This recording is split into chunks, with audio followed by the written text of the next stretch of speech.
Boom, we are live. Happy Thursday, everybody. I'm trying to follow Powell the best that I can, seeing what he's saying. He's essentially saying right now a soft landing is challenging. He's basically setting the ground to say, hey, the labor market may cool down. We may see some some more unemployment just to limit inflation. I've been, critical of that over the past couple weeks, saying that basically saying they're okay with people losing their jobs. Um, but the Fed's in a tough position right now, but it's unclear if raising interest rates is really going to be able to bring gas prices down. So we shall see. We'll touch in on Powell as he's going. I think he'll be going for another probably 30 minutes or so. The other thing we will talk about today, the other things, airlines.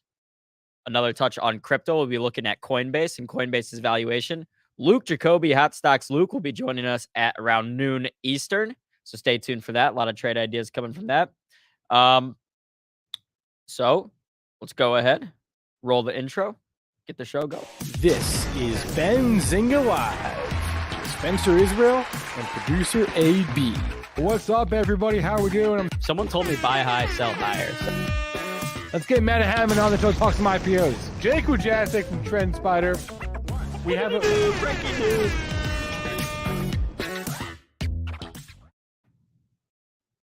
All right, guys. So first thing we will talk about today, airlines. I don't know if you guys have seen these headlines, but American Airlines announced yesterday, I believe, that it is halting its service to 4 cities, citing a pilot shortage. So here, let's go to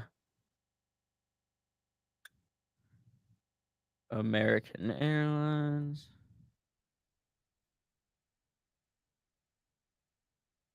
And you can see, so the stock's down 2% today. If we go to the monthly candles, down more than 28% this month alone. I've been looking at the Jets ETF, which is from US Global Funds. The Jets ETF, so pre-COVID, this thing was trading, if you look at December 19, kind of January 2020, $30. Obviously got this huge COVID crash, came all the way back when the market's really hot, and now we're almost down to COVID lows. Not fully all the way in March, but down here where we were trading at in May and April of 2020, when not a lot of people were flying at all, we're almost back down to those lows. I think what we're seeing out of the airlines, let's go back to AAL, American Airlines, go to the news. And this is what's so great about Benzinga Pro is that you get all this news just right here. I can go straight to yesterday. See, all right, American Airlines end service to 4 cities due to pilot shortage. You can go in here for details. The cities include Toledo, Islip, Ithaca, and Dubuque. So I don't know how impactful that is for American Airlines bottom line. It's not like it's New York City, Dallas, LA, and Atlanta or anything like that. So it looks like they just looked at some smaller markets, said, okay, we can cut these. And now because we aren't flying these routes, we'll have those pilots to be able to do some of those flights that are more consistently booked or more consistently profitable. So, I mean, it's what these companies have to do at this point. I think we're just seeing that right now with the kind of uncertain macro environment. Any companies like the airlines right now that are also dealing with a pilot shortage will be put in this position where they have to make changes to their business, right? You can't just go about their business like they were before. They will have to make cuts, have to do things to, help improve that bottom line. So, and then United, UAL, go to United Airlines. So we just had news here.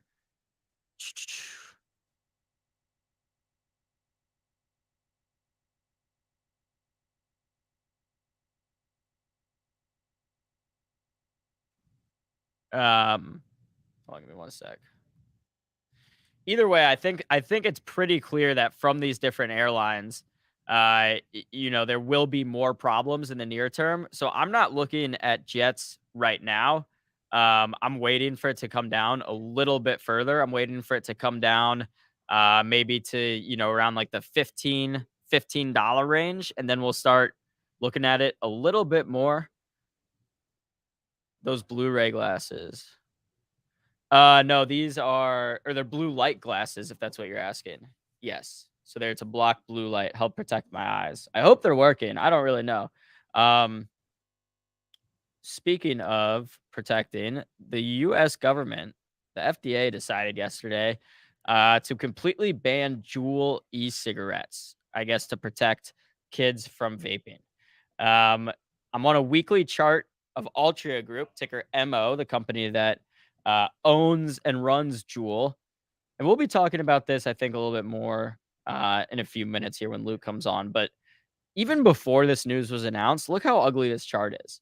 Coming down from $53 all the way to 40. Um, Showing me this stock was in like a pretty painful downtrend. I mean, so was the overall market, but this is just the past 2 weeks. Although this was one of those stocks that when we were talking about stocks that do well in recessionary times, I suggest to have your HR be your partner. She's the most normal. Sharon? Are you talking about Sharon? I miss having Sharon on the show. Sharon actually had a kid recently, so I don't think she'll be ready to come on the show anytime soon. But when she is, um, she'll come back on. What we're gonna do is have kind of a rotating host schedule where different people from Benzinga will join me for a day. We've had Aaron Thomas on the show in the past couple weeks. We've had Zunaid on the show a couple times. We will be having Hot Stocks Luke on once a week continuously. So we're excited about that. It'll be good to get some different faces on the show. And let me know in the chat, guys, what stocks you guys are watching. I've been watching the energy stocks as well as the airlines and Altria. But basically, bottom line for Altria, I think this is like, I don't even know. So let's go to the daily because I think it was down like 8% yesterday. We're actually up today. I think this is an underreaction from the market, down only 9%. Jewels are huge. I mean, I like, and for whatever Altria's guidance is for jewels in the future, will be I would have to assume considerably lower because less and less people like every year are well, actually I think last year was the first year in like 20 years that people smoked more cigarettes or more people smoked than the year before. But I think the trend will still be that cigarettes are getting phased out, whereas vaping and juuling and stuff like that will be in. And the FDA didn't even ban Juul's competitors.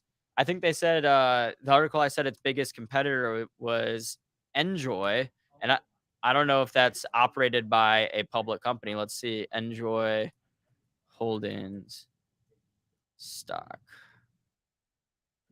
No, it's pre-IPO. Enjoy is. So yeah, I mean, so Enjoy is gonna be able to stay on the market, but Juul isn't. That just does not make sense. All right, the United headline was that they will be cutting 12% of its flights to Newark in an effort to help limit delays. So I guess United has been making a lot of delays as well. And we've been seeing this with different airlines over the past few months, just canceling for kind of different reasons and figuring out how to deal with, on top of a pilot shortage, just an overall labor shortage. Then a lot of times when COVID was spread was still really high, you would have COVID spread through an entire kind of flight crew and staff. So all these problems for the airline companies makes them not attractive to me in the short term. Then you also, on top of that, have the macro aspect of if we do get this widespread economic downturn, people will be flying less. People will be flying less for business. People will be flying less for travel.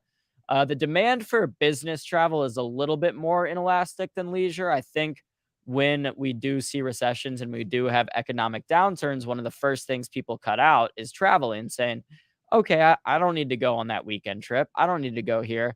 Whereas business, if you're slated to go to a conference for work, you're going to go to that conference for work. So it is good that in a lot of degrees, business travel is back. Speaking of, we have Benzinga reporters traveling, or they have traveled from Detroit, from BZHQ, all the way to New York City for NYC NFT. I'm looking at Coinbase here because we had this huge rundown when crypto was kind of crashing. To put it I think that's a fair way to put it, crashing. Come down here, and we've kind of been forming a bottom, been trading sideways. I don't I this might just be one of those cases where people are willing to say, even though by all metrics, they know this company is not doing that well right now, at least relative to what it was doing this time last year, or even this time the year before that. But there is still some value here. Investors are saying they're willing to buy it here at 55 bucks a share. It looks like we have a very defined floor right here. So I've been watching this. I mean, you are if you're buying this here, if you're buying Coinbase at 55, you're what you're risking is if we do get that, if Bitcoin takes the next leg lower, and let's take a look at Bitcoin's chart, which last night again we dipped below that $20,000 mark, got to I believe like 19.5 or something before coming back above that 20,000. But if we drop below 19, and get down to 17, 18, and keep dropping, then Coinbase has a ways to go. So I'm not buying Coinbase here just for that fact, because I'm not convinced that Bitcoin has bottomed out yet. So I will not risk Bitcoin dropping and dragging Coinbase down with it. But this chart is interesting. It is good to see, at least if you're an investor in Coinbase, that you have a bottom kind of forming here. Kathy, finally right. Commodities crushed. Yeah, let's see. Give me some tickers, guys, to check the commodities. And let's check on ARK while we're speaking to Kathy. So, and ARK's kind of the same way with Coinbase. I mean, it like down here, I don't think anyone thinks ARK is doing well right now, but it's holding up, and it's been getting some love down here. So, if that trend continues, it's just something to watch. I mean, look, if you look at our top holdings, let's go to that website, Kathy's Art, Combined Funds, Complete Holdings. We can look at all these individual names and see how they're doing right now, right? Zoom may have been is doing better as of late, but I mean, overall, the trend has been a horrific downtrend. Let's see, does it give? No, it doesn't give her like average price or anything like that. Roku, same thing. Basically, every single stock in these top 10 holdings has been in a very big downtrend. Tesla might be the one that's held up the most, and that's still gone from what, 1400 back down to 12. Well, let's see what the 52-week high on Tesla is. $1,243. Look at coal names. Yeah, energy. I mean, energy in general has had just a pretty big sell off over the past, I don't know, 2 weeks. Let's look at, we were looking at Drip earlier. I bought this. Oh man, see, I bought this and sold it up here. I had sold it for like 30% profit, so it was a nice swing trade still. But another 7% day on Drip today. This is the Direction Daily S&P Oil and Gas bear invert or not. Yeah. So basically inverse leverage. So you buy this if basically USO goes down, Drip goes up. Not directly. You have Drip and Gush is the bullish one. I mean, geez, this thing has gotten crushed. This thing was 255 on June 9th. And it's 127 now. This is why leveraged ETFs are so. You really only want to do them if you're experienced, or if you can, be in and out of those trades very quickly. Because I mean, look, if you would have bought this 2 weeks ago, you go on a little trip, and you're not checking your stocks. You come back and you're down 50% in your position that you opened 2 weeks ago. But I mean, this is basically, to me, if you're just looking at, like Chevron, if you're looking at any of these oil and gas companies, I think this move is partly the market pricing in the real potential for a recession. I mean, anytime you get a recession, you get a drop in demand for oil. We're looking at Chevron here. Let's go out to monthly candles and go back to 07, 08. Look at this. I mean, this is 08. Here is the whole recession. Oil's going, or Chevron stock is going down because people are think about it. People don't have enough money or don't have as much money to fill up their cars with gas. They can't go on road trips. People get laid off. They don't need to drive to work anymore. So that's what to me what this move is. So if you think that we're not going to see that sort of recession, and this could be a buying opportunity because prices are still going to remain elevated. There are going to be things like they're talking about taking away the gas tax to help bring gas prices down. But that means it doesn't mean that gas prices still aren't going to be elevated higher than the normal, uh, higher than the normal. Let's go to this site, AAA gas prices. So we're actually, I mean, this is still crazy. Let's see. So yeah, a week ago, $5, current average. So who knows? We'll keep monitoring this. If it keeps dropping, that could be a good sign. But I don't think we're gonna see that whole demand decrease for gas and oil like there's a huge recession. I mean, Jerome Powell is still speaking. He's still saying the labor market is extraordinarily hot. He's basically saying that the labor market can't stay that hot if we want to lower inflation. That he doesn't want to say it outright, but if you read between the lines, what he's saying is we will tolerate some unemployment, some layoffs, to get our desired result of lowered inflation. And I'm for. I really trust me. I mean, I want gas prices back down to $2.50 or $3 wherever we were before this. Too. I mean, this Chevron, you can see that. I mean, this chart, it just so we're sitting on this support now from back where before we got this gap up. We filled this gap back down. The question is, are we gonna break here too? Because if we break here, I think it actually will be setting up for a nice short down to like 120 a share was our previous support level here.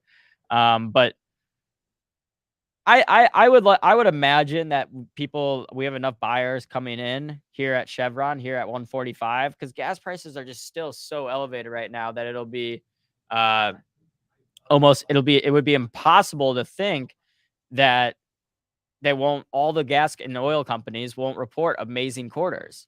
How would they not? I mean, gas prices are at $4.50, $5. They would have to report great earnings. It'd be insane if they did not. Check in on Apple. We'll just go to a daily chart here. I'm not buying this move here because if we look at Apple, it looks similar to the S&P 500 or the Qs. I'm not really buying this as like the bottom. I think we've got further to go. And that's what Jerome Powell's basically saying. Is he's like, we haven't taken the pain yet. We haven't taken the unemployment. We haven't taken that what it takes to really slow down the hot labor market and slow down inflation. So I think you gotta listen to what Powell's saying. You gotta listen to the Fed, and you can't fight it. If he's gonna be steadfast in increasing rates, essentially trying you basically at this point can't have inflation slow down at the rate that the Fed and Powell wants it without at least a little bit of increased unemployment and layoffs. So they're basically saying that's what they're going for.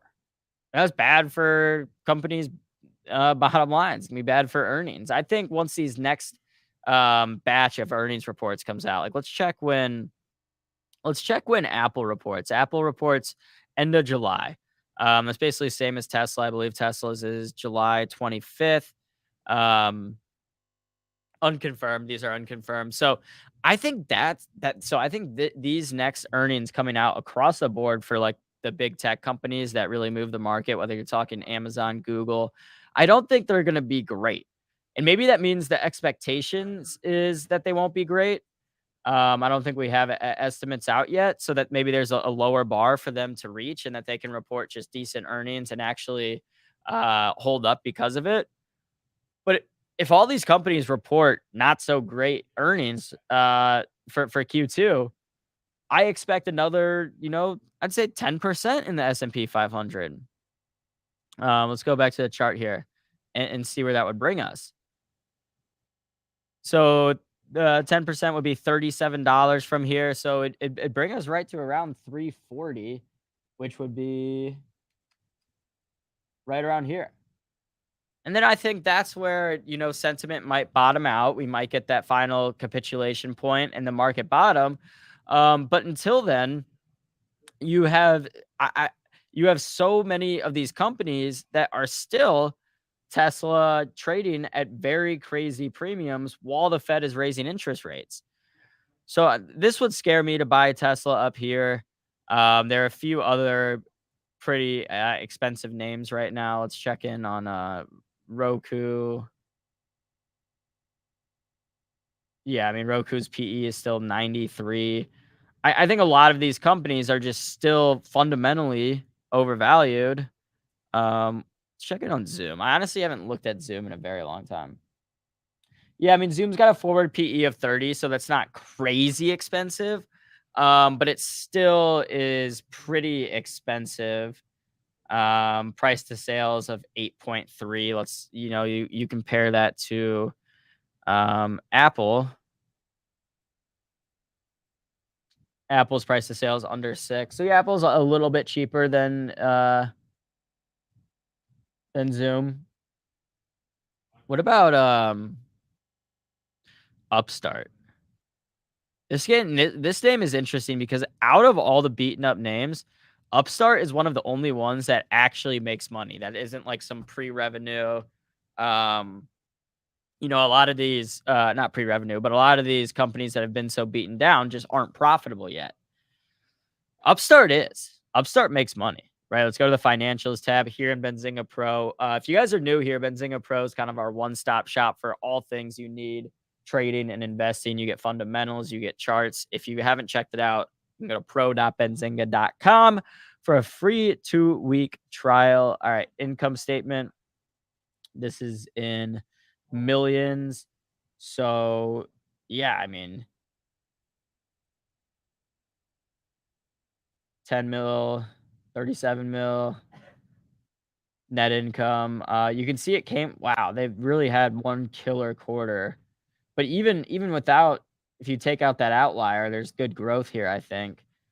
We need to see how long, I would say the next few quarters to see if any sort of trend is established. Because if we come well off this 30 number, we went from 37 to around 30 to around 60. Like they just did double the amount of money they did in one quarter. I wonder what was up with that.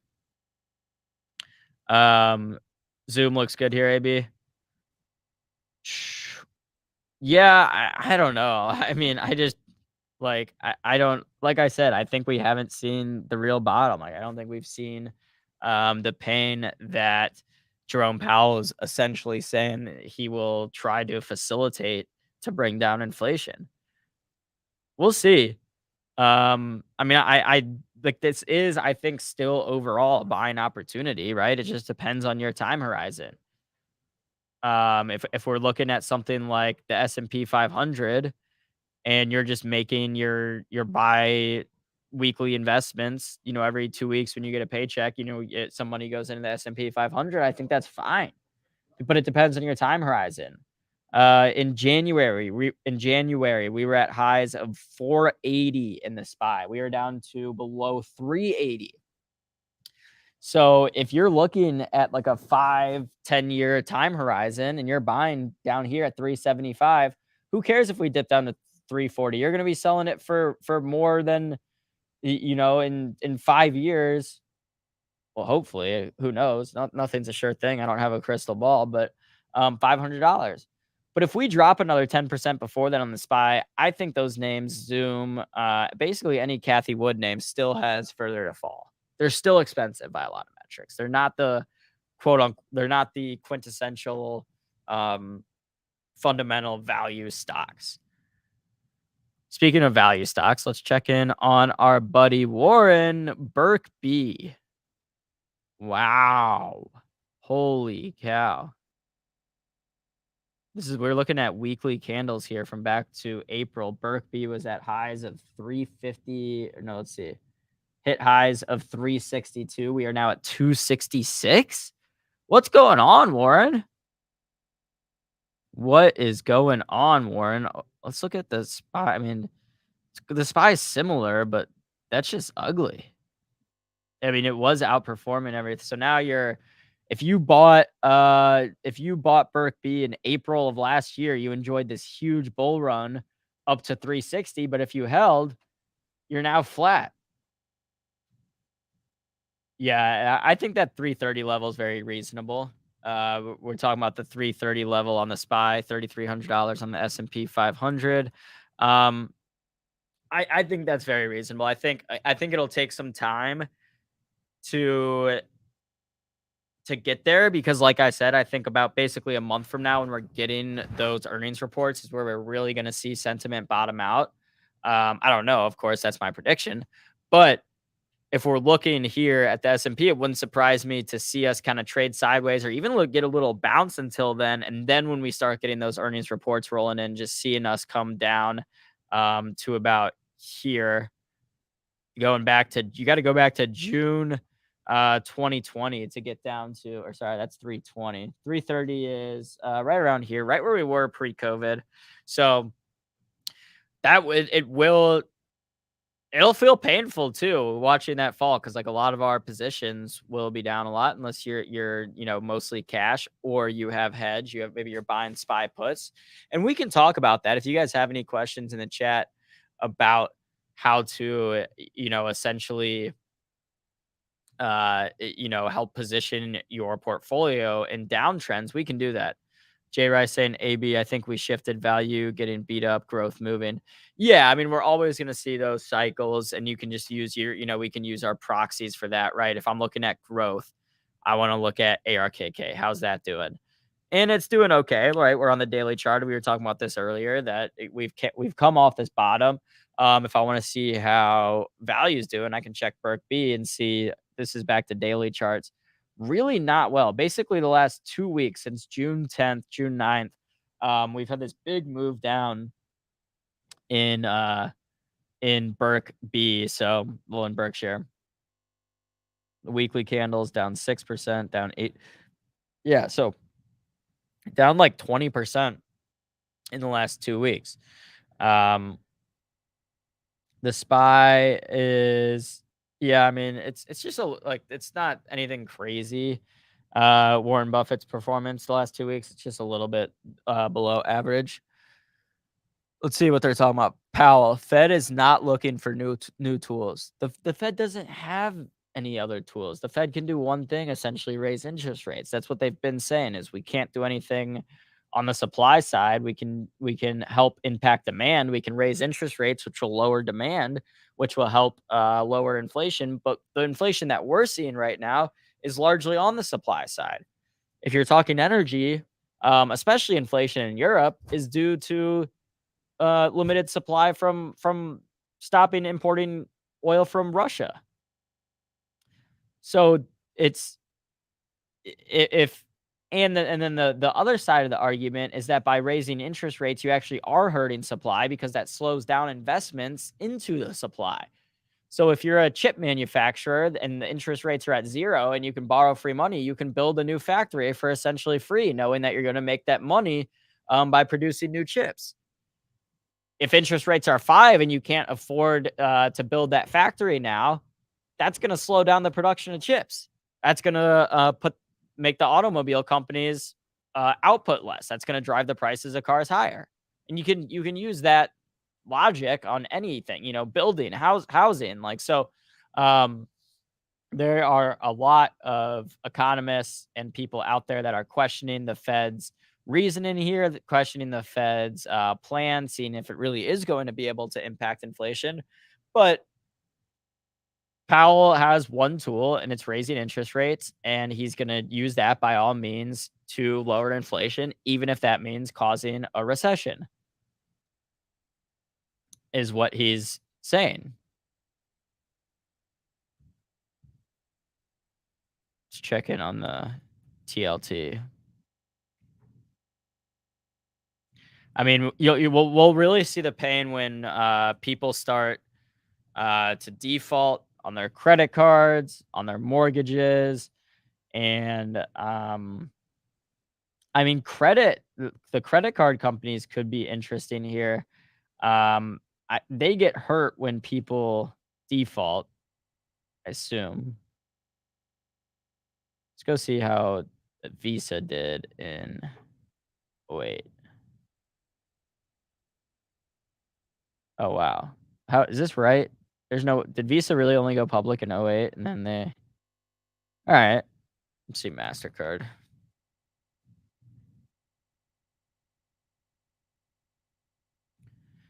MasterCard went public in '06. It looks like. Yeah, I mean, got crushed. Went from 30 down to, like, 13. JD's saying he likes UNG. Check that. Let's go back to our weekly candles first. Wow. This thing's down 20% in 1 week.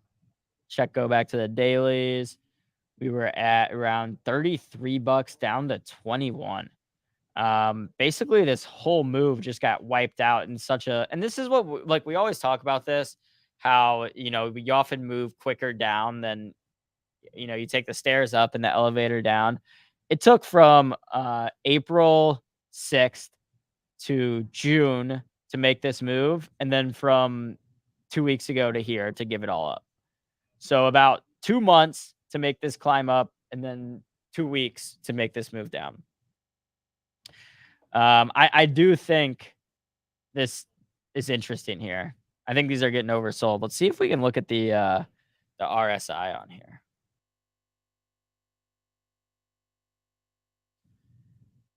Oh yeah. It's definitely reaching oversold territory on the daily RSI. I don't know why the is there a way I can go to settings on here? I don't know how to use the oh here we go.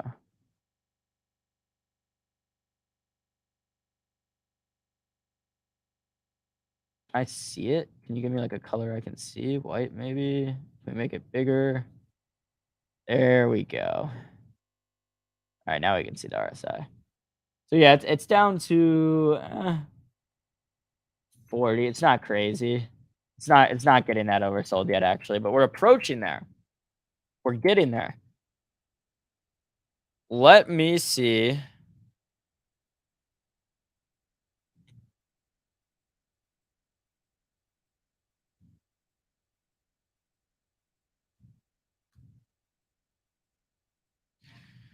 Let me see where Mr. Hot Stocks Luke is. We will be having an interview at around 12:20. Tiago Reis will be joining us from Pasithea Therapeutics. I'm excited to talk to him. They've had some exciting news. So excited to get Tiago on the show. I'm hoping Luke is able to join us as well. And then let me know. Oil is the Widowmaker. EA puts printing. What's the why is Boeing getting so beaten up here? I know there was news on it. I forget. Let's go to the news tab.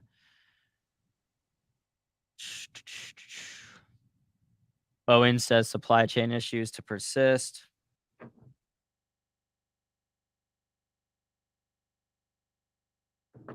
That's not good for Boeing. Not good. Not good.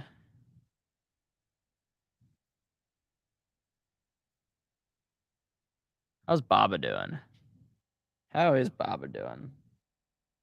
This is one that I bought the dip on hard, and I got, well, I got, I guess, kind of burned for a little bit, but now I didn't because I think I bought it like here at 120, and then it went down to, it got as low as 81. I bought it at 120. I was down like I think 25, no, a third. I was down 33% on it in like 2 weeks, and then now it's basically come all the way back up to around where I bought it at.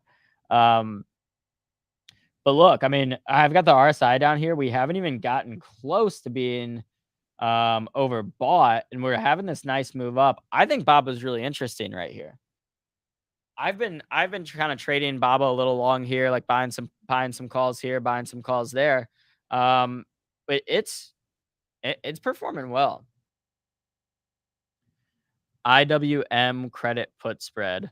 The Russell, yeah, I mean, like I said, I think if you're listening to what Pal's saying, if you look at the SPY chart, it looks like we are going to come down further. And I think small caps will get hit from that.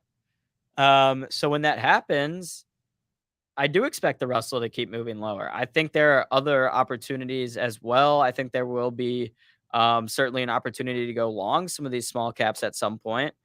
Let's check in on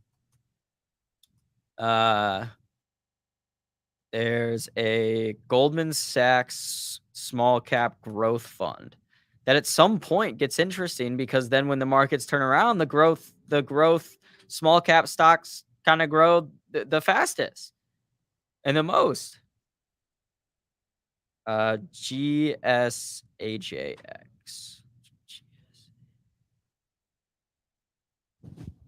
No, this might be like a mutual fund or something. Goldman Sachs. Yeah, I don't know. I know BlackRock has a few different small cap ETFs. So I don't know. I think the small caps, you really gotta wait until you know that the bottom is in on for the IWM and for that, because you can just look here on the weekly chart.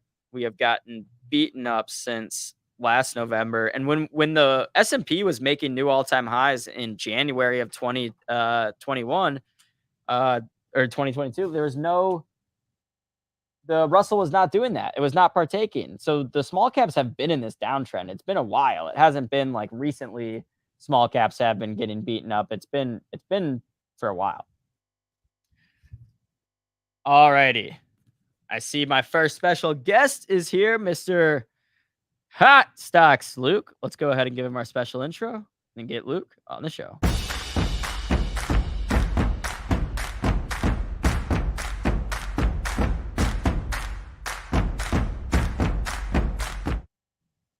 Yo, all right. Let's go back to small caps for 1 second.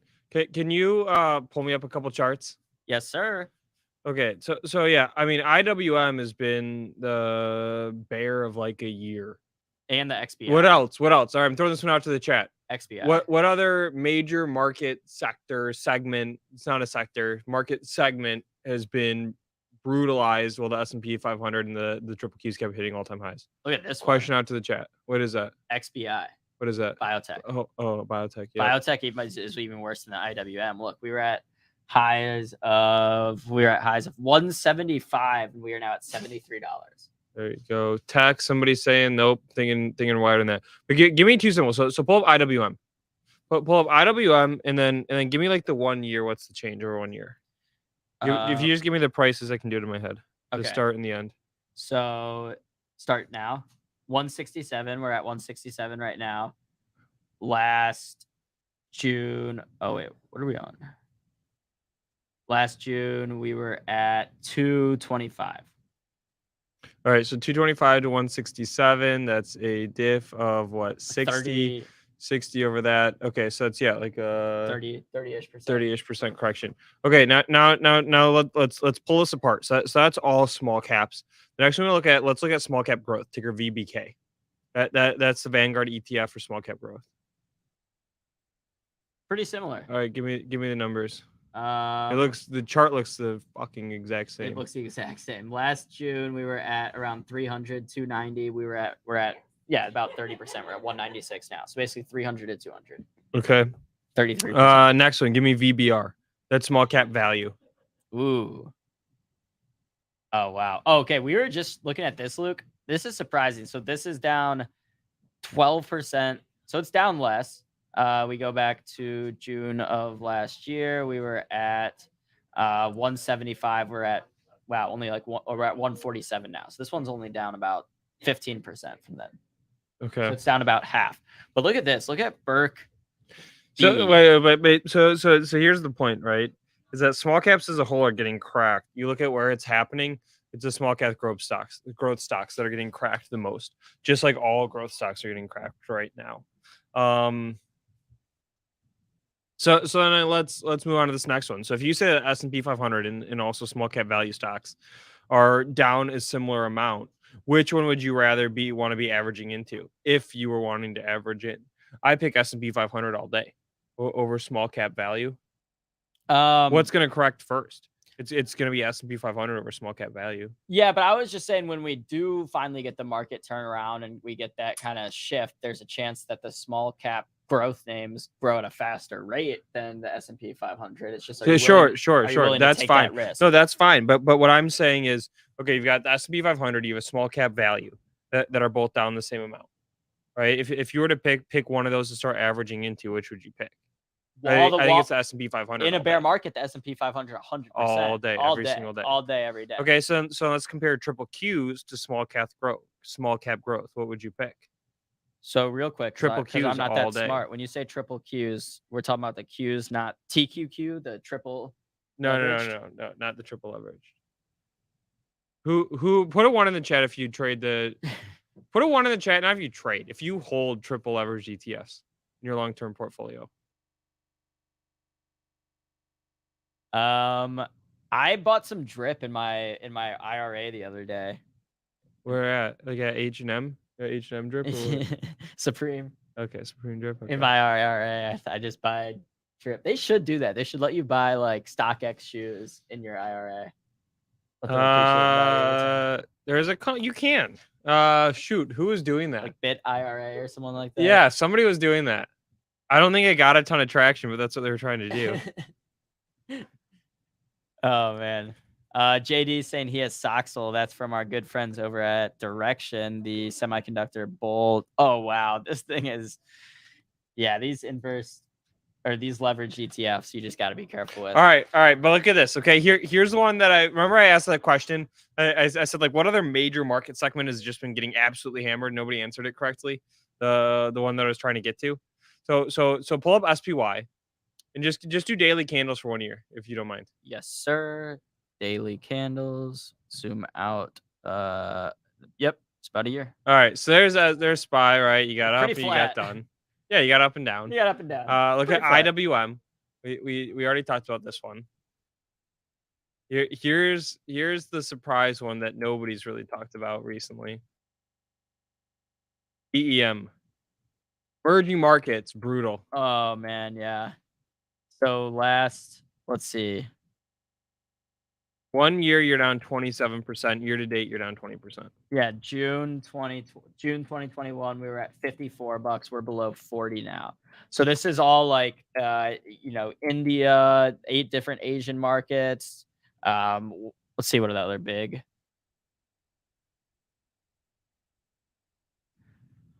I actually think it's kind of like the small cap growth, right? When these markets come around, chances are they'll be growing at a faster rate than some of the other assets, but the risk is just way higher in some of those investments. I don't disagree with you. All right, and then can we pick one stock to look at on a like a fundamental basis today? Sure. I have one in mind, which is Affirm. But I'll throw it out to the chat if anybody in the chat has anything that they think is interesting to look at from like a fundamental valuation, long-term position type standpoint. Yeah, Andy O's bringing up a good point in the chat too. The dollar is too strong, so it's bad for emerging markets. Yep, exactly. They're gonna have a hard time paying back debt. Let's look at UUP. I was talking about how I was bullish the US dollar like a year ago, and people thought I was crazy because everyone was like, "What do you mean inflation's like going insane? The US dollar is going to weaken?" And I'm like, "But it's relative to the other currencies, and we're actually in a decent position as we were coming out of COVID compared to the rest of the world." So I didn't play this because there's not a lot of alpha in this. Like this UUP, the Invesco US dollar bullish fund ETF moved from 25 to 27 over the year. But there's not a lot of charts out there that look like this over the last year. Are you on gold right now, producer AB? No, I'm not. Do you want to check out gold? GLD? Yeah, I've got a decent sized position on. We talked about this before, but the way that I set up my portfolio is about 70% of, and this is not an active day trading or even swing trading portfolio, right? This is like my stock picking portfolio. The way that I set it up is about 70% of the holdings are ETFs, with the remainder being individual stocks. And I have a decent sized GLD position in comparison to my SPY position, which is the largest position. It's about 20% of that. I just think gold's it's like too boring for me. Yeah, it's not a YOLO trade. It doesn't move, right? Yeah. It's not my favorite kind I of know. trade. It'll be It's like not inflation Baba. is crazy. Markets are going downhill faster than anybody can imagine. Gold's up 1.3%. And that's like a decent sized move. Yeah. I mean, like look at I don't even know what was going on in the gold markets in like 2011, but looks like there was a huge sell off in 2012. A big run up. Wow, I don't even remember this. This was, I guess, July 2020. A 10% candle on the month for GLD. That's a huge month for gold. That's a huge month. And that's just like a day It's a huge month. And that's like a day for Tesla. That's a huge month. All right, guys. So drop some tickers in the chat if you have any suggestions for what stock we want to look at on a fundamental basis. I have one that would be really hard to do, kind of interesting, would be Coinbase now. I sort of want to do Affirm. Fine, Okay. we can do Coinbase. No. Well, I was just going to say, I think this would be hard to do because if you look at their revenue and incomes over the past few quarters, they're just so sporadic. If you look at the ones from a year ago, they're going to be 8 times higher than the ones. So it says the PE is 4.7, but that's going off of money that Coinbase was making, previous quarters, not forward looking. So I think right now it's almost meaningless to look at the valuations of Coinbase until we get the next few earnings reports. Yeah, I agree. I don't know, man. You can't buy Coinbase right now. No, that's what I was talking about earlier. I was like, you just can't. If you buy Coinbase here, you're risking Bitcoin dropping another 5%. You have to be so convicted that we're not about to enter crypto winter. Enter. I think people have felt like we've been in it for. Okay, yeah, it's been 8 months for sure. It's been a long winter. It's like Game of Thrones. Is it gonna be 3 years? It's though? like Game of Thrones. It could be Winter 3 years coming. though, and you have to be so convicted. Netflix is a good suggestion in there. PayPal is a decent suggestion. Space PayPal. Let's do Affirm real quick, and then maybe we can get to Netflix. All right, Affirm's gonna take a minute because I don't know a ton about it. But here's why I'm bringing up Affirm. So I saw the stat this week that said over half of buy now, pay later payments are late, which is not a huge surprise. And this is a stock too that I would imagine would have exceptional exposure to recession risk. Wouldn't you? Yeah, I mean, you think about their business, right? Because like we use a buy now, pay later service at Benzinga. Here's how it works on the merchant side. Okay, a user buys a product. We get the full money on day one. We don't care if they use the service or not. We love it because then people will buy more. Yes, Andio, more than half, yes, are late. And then the buy now, pay later company is responsible for going to the consumer and collecting that money each month. Wait, half of Affirm's customers? I don't think it was Affirm's. I think it was the entire space. Holy cow. Buy now, pay. Here, let's find the source. They don't, because they don't like do any sort of, let's check this person's credit or anything. I think they literally just loan to anyone. Okay, I'm sorry. I got to make a correction. It was not over half. 43% have been late. Okay. 43. Okay, still. That's crazy. 43% of mortgage payments late? No way. No, but wait, extrapolating. So if we assume that this is increasing, are credit defaults good or bad for the credit card companies? Bad, I assume. If somebody declares bankruptcy, if they just default on their credit card, if they don't pay their credit cards on time. Yeah, that's bad. That's bad for the companies. But they incur more. They get more fees if people are late on their payments. They want you to carry a balance, but they want you to pay that balance down. Okay. Think about it. You carry $100,000 balance. You're racking up interest of a couple $1,000s every single month. They want you to keep, be slowly whittling that down. You just declare bankruptcy, wipe out that $100K of debt. They're SOL. You're not getting another credit card for a little bit. So does that make? I think some of these credit card companies too. Let's continue. I'm gonna go back to Affirm real quick, but I think they're So here's why I brought up Affirm. Is because I saw that stat come out. I'm like, I haven't looked at this stock in a while. I wonder what it's at. I see it's at $18. I'm like, I think this was a really hot stock a few months ago. What was that high? Oh my god, 176. 176. It's at $20 right now. And it's up, and that's because it's up 8% today. Yeah, up 8.9.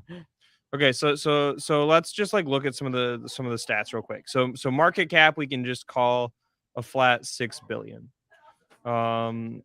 Let me click into their financials. We're gonna look at most recent quarter. So latest we have is Q1.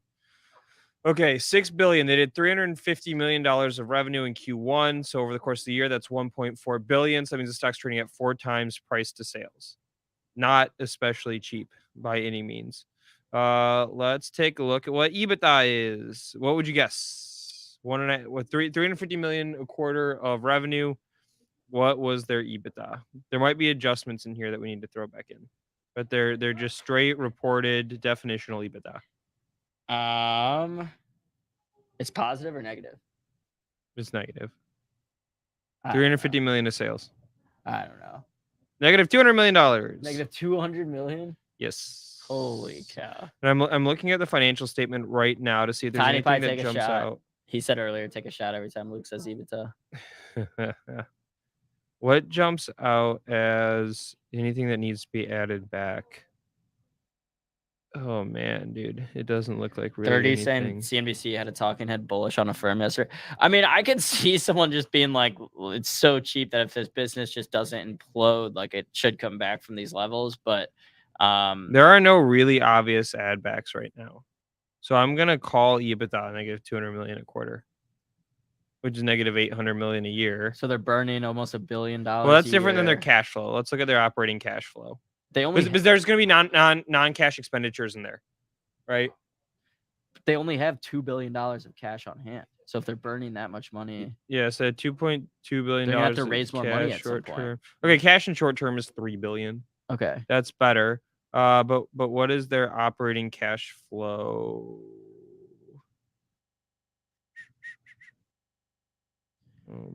Hold on. All right, operating cash flow. Cash flow from operations, negative $193 million last quarter. It was negative 71 million the quarter before. Oh, no, I'm sorry. I'm looking at annual. Let me switch this back to quarterly. All right, quarterly. All right, most recent quarter, cash flow from operations, negative 30 million. That's not horrible. Then the quarter before that was like negative 400 or something. And positive 365. Net income.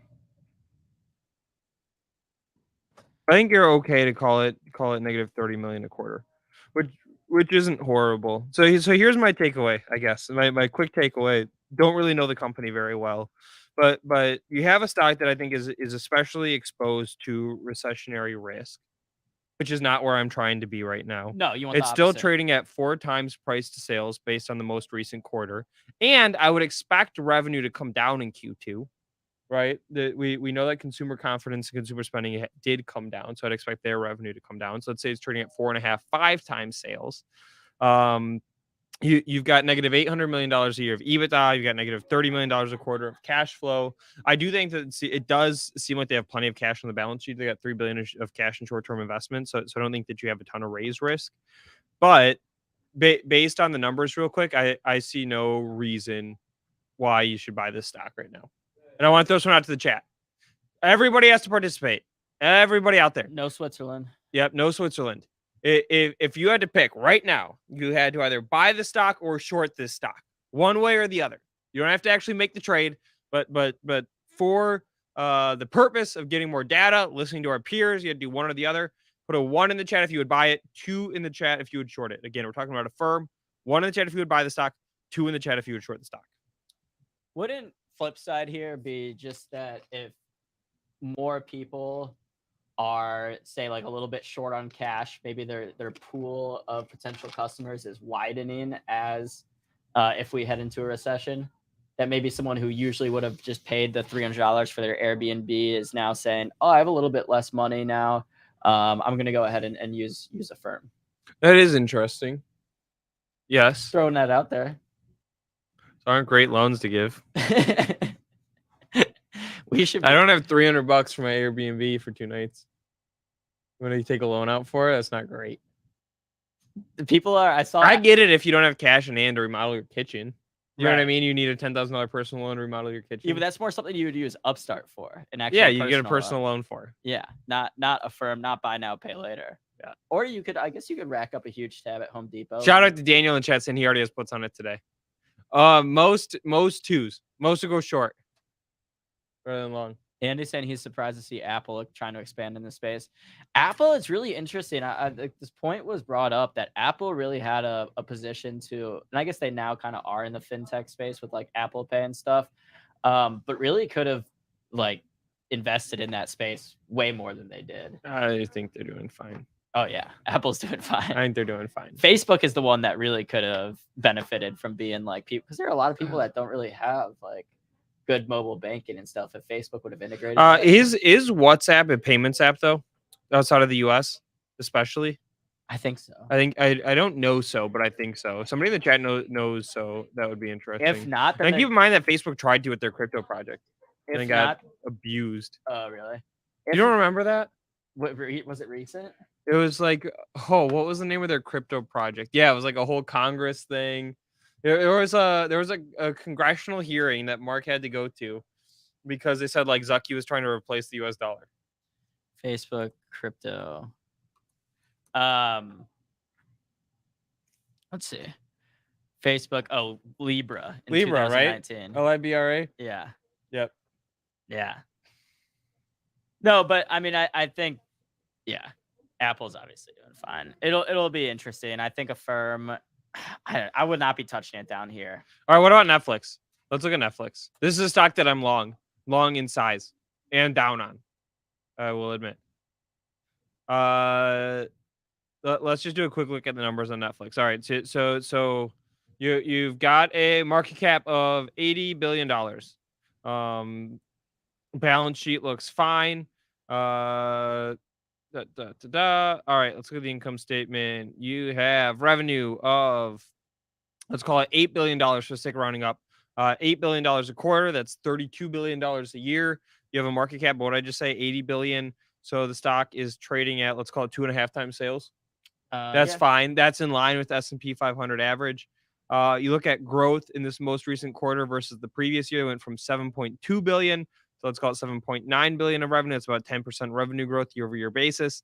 Not crazy, but fine, right? Nothing that's going to blow your socks off. Let's go on down. Let's look at EBITDA. So, but are you saying, is there a chance? So you got, okay, check this out. So wow, this is monster margins, dude. So Netflix's revenue last quarter was 7.9 billion. Let's call it 8 billion to make it easy. Their EBITDA was 5.4 billion. Call it 5.5 to make it easy. That's crazy. That's monster margins. Yeah, and I don't really think I don't think Netflix has that high a churn. So stock is trading at 4 times EBITDA, right? They did 5.4 billion of EBITDA last quarter. Multiply that by 4, right? That's 21 billion a year. $80 billion market cap. Okay, that's 4 times. I take that all day. So churn rate is 3.3%. That's higher than I would expect, actually. 3.3% per what? Per month? Yeah, monthly churn rate. So we got to look at their growth. It's better than Benzinga. You don't have to say that out loud. Our churn rate was about 5% last month. Markets have been getting creamed. Yeah, Netflix is a cash machine. Yeah, that's a great point too. Let's look at how much it's cash flowing each quarter. A lot. A shit ton. Cash flow. Holy shit. Almost. Cash flow from operations is $1 billion last quarter. Yeah, 922. It's still no Facebook. Facebook is the ultimate cash flower. But that's not getting any love in the market right now. I'm saying I like both of those stocks. I think Netflix is grouped with the growth stocks that will keep. Facebook is my biggest single stock position right now. It is. But you started buying it at like 290, didn't you? I'm not saying I'm not down on it. I started averaging into it. Yeah. Or at 380. Sorry. Then let's look at Facebook, which is the ultimate cash flowing machine. All right, ticker Meta. Market cap $420 billion. What do you think their sales were last quarter? And that was a quarter when everybody freaked out. 5 billion. 28 billion. It went from 33 to 28. Holy shit. 34 to 28. And everyone freaked out about making 20. Everybody freaked out. 28 so yeah, Facebook's also trading at 4 times sales. And again, that is the ultimate cash machine. So think about it. A lot of the rotation that we've seen has been out of tech stocks, out of growth stocks. When people want to start rotating back into tech and growth to get exposure, what stocks are they going to buy first? Are they going to buy let's go back to where we started today. Are they going to buy small cap growth stocks? or are they going to buy Facebook and Netflix at 4 times sales? Right. No, 100%. And that's all the biggest times, low PE, cash on hand. Yes. Yeah, your Microsofts, your Apples, your Facebooks will be getting the love when tech comes back into favor. And the smaller Jay ones, Rice is saying that the Netflix numbers are declining. That is not the case. Facebook, it did. Facebook sales went from what was it, 34 billion to 28 billion. No, I think Netflix. That's what I think triggered Netflix it. did report a quarter of slower growth than the quarter before. On revenue or on users? No, on users. On users, yes. On users. So, but I don't think on revenue. I don't think that trend is. I mean, we'll see. I'll be surprised if Netflix is still incapable of capturing new users throughout the world. I know they're getting ready to put out that advertising. Shout out to Jonathan in the chat. Long priority movies. Yeah. uTorrent. What are you using? Pirate Bay. Back in what was the OG one? LimeWire. Remember that? You would like break your family's computer. You download like Numb by Linkin Park. Exactly. Exactly. All right, Luke. Well, thanks for hopping on the show today. Yes, sir. Appreciate it. Always a pleasure. Thank you guys. All right. I'll send out with one final message. Go to pro.benzinga.com, pro.benzinga.com. That is our news and data terminal. It's like been my baby for 7 years now, building this thing out. This is what we look at on the show every single day when we're sharing our screen. It's a 2-week free trial. There's no credit card. Pro.benzinga.com. And Jay Rice is saying you need to pay more attention to technicals. Fundamentals tend to lag. I agree, but I'm not trading these stocks. I am doing stock picking. We are investing. We are not trading. The rest of the week can be about trading, okay? But when I'm on, it's about stock picking. I'm a YOLO trader and then a long-term value investor. I have 2 hats and I wear them both. There you go. All right, Luke. All righty. Peace, guys. Thank you. Enjoy the rest of your day. Everyone smash the like for Mr. Jacoby. We're bringing you only the hottest stocks, the best trade ideas on this show. Smash the like so we can get Luke coming on more consistently. Get those trade ideas flowing. All righty, y'all. We have a special interview coming up. We had some breaking news that we actually helped break this morning or yesterday afternoon. Joining me in a few minutes will be Tiago Reis, Marques, the CEO of Pasithea Therapeutics Corporation, ticker KTTA. Excited to get them on the show. So without further ado, let's go ahead and give Tiago our special intro and bring him on the show.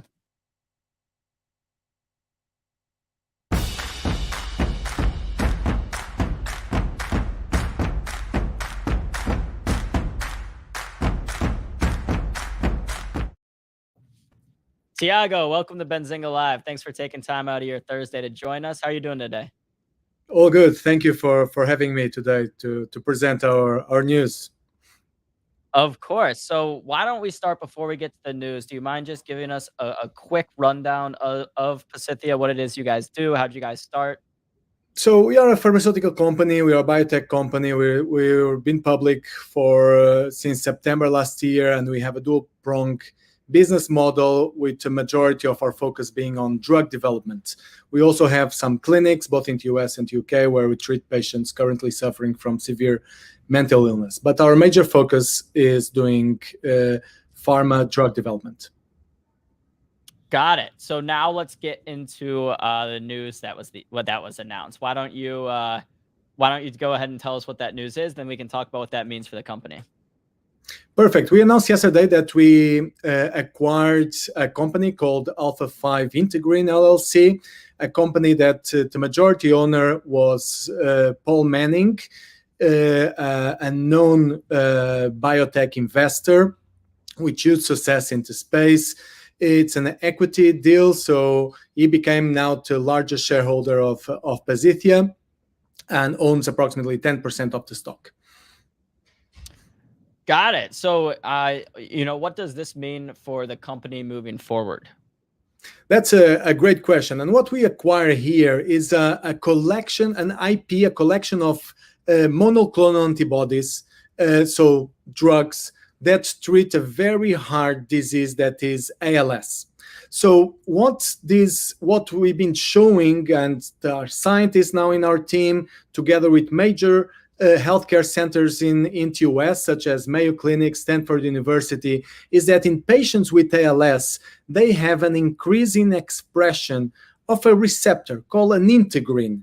Integrins, just for everyone knows, are a very druggable target. There are drugs already targeting integrins. There are many integrins in our body. Some drugs, such as tisabri, natalizumab, multi-billion-dollar drug sold by Biogen. So we identify a specific integrin called alpha-5 beta-1. And that integrin is expressed into brain of patients with ALS. It increases with the severity of the disease, is across all the motor areas of the brain. And remember, ALS is a drug where your motor neurons start to die, the neurons that are responsible for the movement. That's why, on average, a patient with ALS dies in 5 years' time. So we saw that, and we have these drugs that in animal models of ALS actually can improve survival and motor function. And this is not only one study, it's reproducible studies across in animal studies. So this is very exciting. It's an area with huge unmet need where there's almost no treatments available. And here we have the biology, we have the drug, we have the mechanism of action, and we have the efficacy in animal models. Now we're going to work to manufacture, progress it into humans. And so we're very excited with this. Yeah, and this to me is one of the most fascinating kind of aspects and parts in biotech in general is the neurological, part of it, because like you said, I mean, right now, ALS patients only are given on average, 5 years to live. If a patient goes in with ALS or Alzheimer's to see a neurologist, they can diagnose them, but then oftentimes there's not really a lot to do after that. If you go in with to a cardiologist with heart problems, they know exactly, we have all these medicines and all these things to do for heart problems or lung problems, but the brain is so much more, I think, left undiscovered, and there's so much more to be done there. You're totally right, because the brain is the most complex organ. So we're still trying to study all 80 billion neurons communicating with each other. It's hard to understand what's happening, but finally data is starting to come up, and you see how the field can change and how big inflection points can come for companies like us who are progressing drugs, developing new treatments, and we're going to be into clinics in a year time, and we're very excited to do so with a novel drug, a new mechanism of action. We're going to pursue and discuss with regulatory authorities to have orphan drug designations. So we couldn't be more happy to provide, above all, novel approaches for treating patients with such a bad prognosis. Well, I mean, I'm really rooting for you guys, Tiago, because like I said, there's so much left to be done there on the neurological side of biotech. We need some of those. I mean, anyone out there who's listening who has, a grandparent or parent struggling with Alzheimer's or something knows just there isn't really much to do now. So that's really, in medicine, in biotech, I think one of the areas that we're going to see the most developments, the most advancements over the next decade, 20 years or so. And you're right. If you see what happened, for example, in HIV, for many years, no treatments, and then an explosion of treatments. Oncology, when I was born, oncology was a death sentence. And now so many treatments, you can't cure them all, but definitely you can improve. And definitely for sure, the next level is going to be the CNS disorders. Treatments are going to start to show up, and we want to be on the first line to provide novel approaches, novel treatments for patients who need it. Well, beautiful. Like I said, Tiago, I'm rooting for you guys. Thank you for coming on the show today. Congrats on the news. I look forward to bringing you on the show again anytime you guys have some more developments. Fantastic. Thank you so much. Of course. Enjoy the rest of your Thursday.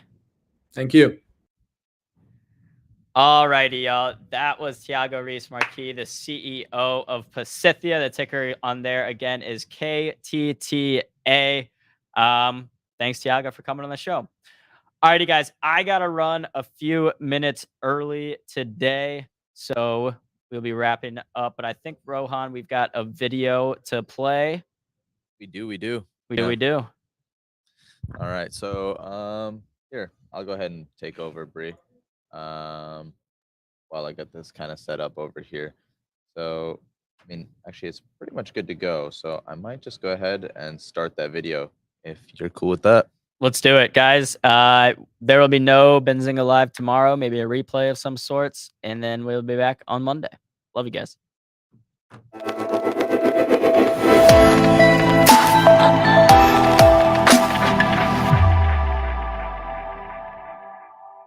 All right, everybody. It is no surprise that here at FinTwit 2022, we are still seeing the volatility. We're experiencing some whiplash. I've got nobody better to talk about it than Chris Popoff, Wolves of Wealth. He's an options trader. Chris, how have you been faring this year? It's been a brutal year for a lot of us. Man, if you're holding anything long, it's been a rough, some sleepless nights for sure. You know, if you're a trader, you are absolutely loving this volatility 100%. It is a trading paradise out there.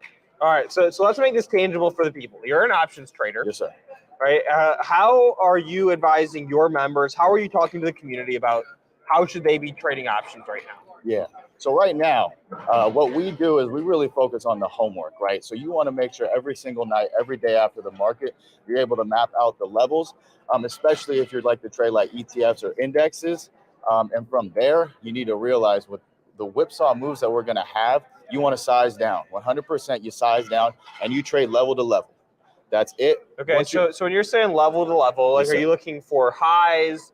You're looking for what sorts of things are you looking for in the levels? I'll be looking on the level side. You want to usually use the higher time frame charts. You know, so like daily candles. Daily candles, weekly also helps as well. Okay. And you basically want to map out support and resistance levels. Okay. And from there, you'll know that since we're in more of a downturn market right now, I'm not sure what the market's at right now, but probably more bear territory.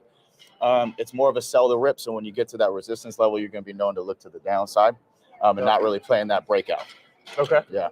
And you're trading options. Yep. Primarily on the index ETFs or Yes, on sir. what? I usually do SPY and SPX. SPY and XPX. So Yep. you're trading options on the futures and on the ETFs. Yep. So let's say that you have your levels identified, your support and resistance. Yep. What are you looking for to actually make the trade?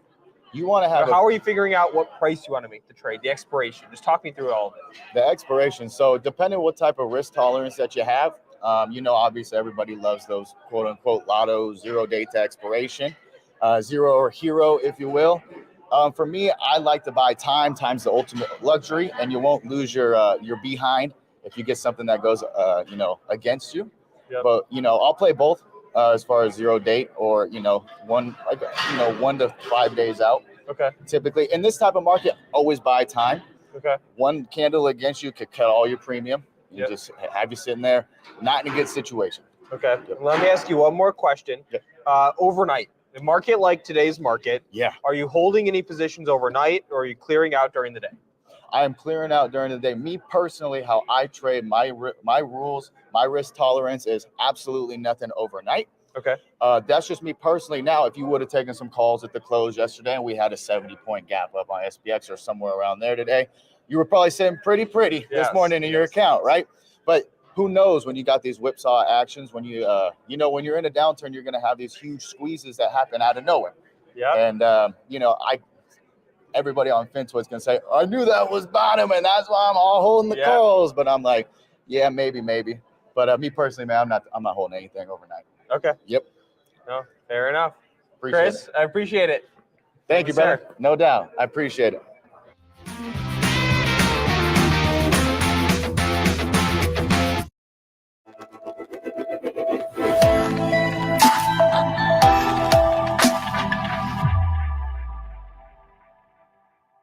Hello, everybody. I'm here at the 2022 FinTwit Conference. I am joined by Andy Bevers of Cboe. Andy, how are we doing today? Great. Happy to be here. Absolutely. We've got a jam-packed day of education going on. I'm very excited to talk to Cboe because you guys have been making some major moves in the retail individual investor space. We're in some times of significant volatility. So, Andy, tell me what Cboe is doing for individual investors. How should they be leveraging your products? Yeah, I mean, I think it's interesting, right? The pandemic certainly introduced a different trajectory with respect to retail volumes, right? We've seen the entire options industry has seen tremendous growth in that space. So it's really a question of how do we capture the growth, maintain the growth, and keep the momentum to the extent that we can, right? So I think when we look at our proprietary suite of index products, typically much more institutionally focused historically, but we've definitely taken an approach to kind of find a way to penetrate the retail client space and introduce products, nanos specifically. So it's a one contract multiplier for the S&P 500 index options. So much more, smaller size, much more simple as far as the number of strikes, the number of expirations, low capital commitment. So, everything catered towards that retail investor that allows them to kind of dip their toe in the water. And really, we think of it kind of in two ways, right? I think first and foremost, maybe introducing maybe equity focused retail clients that have maybe been apprehensive and intimidated by options to kind of get a comfort level and dip their toe into the water with a simple streamlined product and low capital commitment.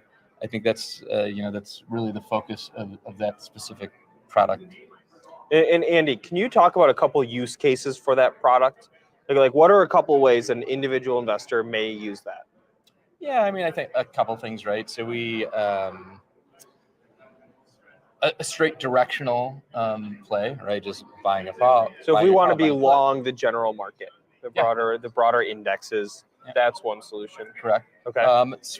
We have all of our complex order functionality, all of the spreads are supported within that product. So I think the way that we view it is, allow a client to start simple on the simple order side as far as nanos are concerned, and maybe as they get a level of comfort, maybe they expand their knowledge base and their level of comfort with more complex strategies, right?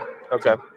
And for anybody who wants to better understand the nanos, maybe they want to understand the expirations, the amount of capital required, anything along those lines. And the reason why I'm going to ask this question is because I've talked to so many people today that trade stocks, they trade options, they want to learn what other products are out there. Mm-hmm. Is there a place that they can go to figure out how exactly these newer products work? Absolutely. So I would say reference our website for sure. So there is a specific nanos page on our website. It has FAQs, it has all the contract specs, some good educational videos, high level stuff.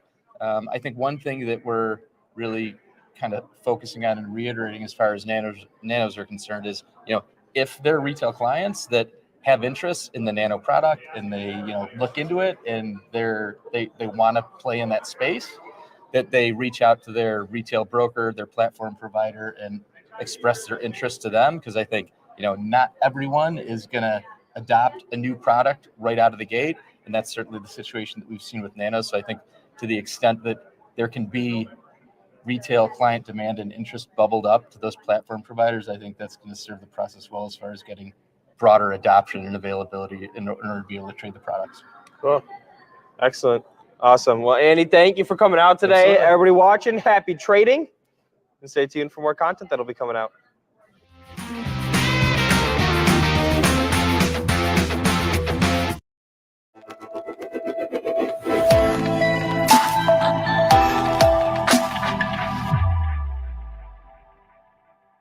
Spencer Israel here from FinTwit 2022, joined now by Greg King, the founder and CEO of Osprey Funds. Greg, first, for people that don't know what Osprey Funds does, what do you do? What do you offer? So we build crypto investment funds. Our whole mandate is to bring crypto investing potential to traditional accounts. So your brokerage account, your IRA, you can buy our funds there. Okay, so how is that different from just going on any crypto exchange and buying crypto that way? I say two ways. Number one, there's a lot of people that are still not comfortable with all of the technical aspects of holding crypto themselves. They don't trust themselves, remember their password, to hang on to their keys and that kind of thing. And all that. Yeah, and older generation maybe doesn't have as much savvy there. Okay. So that's number one. Number two, it's just more convenient. The reality is for let's say the kind of middle-aged to upper-age crowd, they've got most of their savings, most of their wealth in these traditional accounts, maybe run by a financial advisor, and to kind of extract that and find a way to get to crypto. They can do that in smaller amounts with their excess capital, but we let them kind of stay where they are, and we bring the funds to them. So is this like an avenue for institutions to take, or is it for retail, or is it for both? So we have clients across the board. So from retail all the way to very institutional, just size of investment differs. But institutions are looking for a way to get access to, and they often want a manager in between that can kind of safeguard things. So what type of products are we talking about here? Like what kind of cryptos? So our first product was Bitcoin. So we have OBTC. It trades under that ticker symbol. It's the lowest cost US vehicle to access Bitcoin in a traditional IRA or brokerage account. We have 4 of the funds that we launched, a Polygon fund, Solana fund, Polkadot fund, and the Algorand fund, and we hope to get ticker symbols for all of those as well.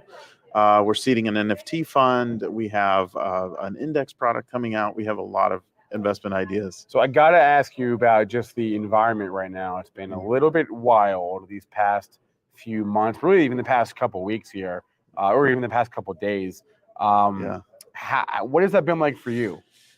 I mean, it's been hectic, a lot of discussion. I think, I've been in crypto for 9 years or so, so a little bit used to the volatility. You've seen this before. I've seen the movie before, and it's actually kind of encouraging because it seems to dampen down each time in terms of the drawdowns. Who's to say it's over yet? But I think that with what happened with Terra Luna, that's a huge impact for the industry to sort of absorb and still have Bitcoin at 30,000. Are you finding now you're going to have to maybe reconvince people who you thought were already convinced that in crypto, or? Honestly, I don't think so. I think everyone will take a minute to sort of calibrate, but the investment theses really haven't changed. I mean, whether it's Bitcoin that's an alternative to fiat currency and digital gold, or whether it's these layer ones that are forming the backbone for Web3. That really hasn't changed. The price has adjusted, and then you've got these macro factors that are kind of hanging over all of us. But I think the story at the crypto level is still intact. Do you suspect the massive sell-off in the past couple of weeks is that fair? Do you think it's a little bit overdone? Do you have a take? I think it's probably fair. I think that we might be kind of forming the bottom here. If it were to go down significantly more, I would think that would be overdone personally. But I think a bottom's getting put in here. I look to Bitcoin as the bellwether, obviously, and right around the 30,000, 28,000 level. So, but we'll see. We'll see. And tell people where they can learn more about Osprey. Yeah, ospreyfunds.io. You can follow me, Greg King Osprey, on Twitter, and talk to your local financial advisor. Tell them about our products. All right, Greg King, founder and CEO of Osprey Funds. Greg, thanks for coming. Great to be here.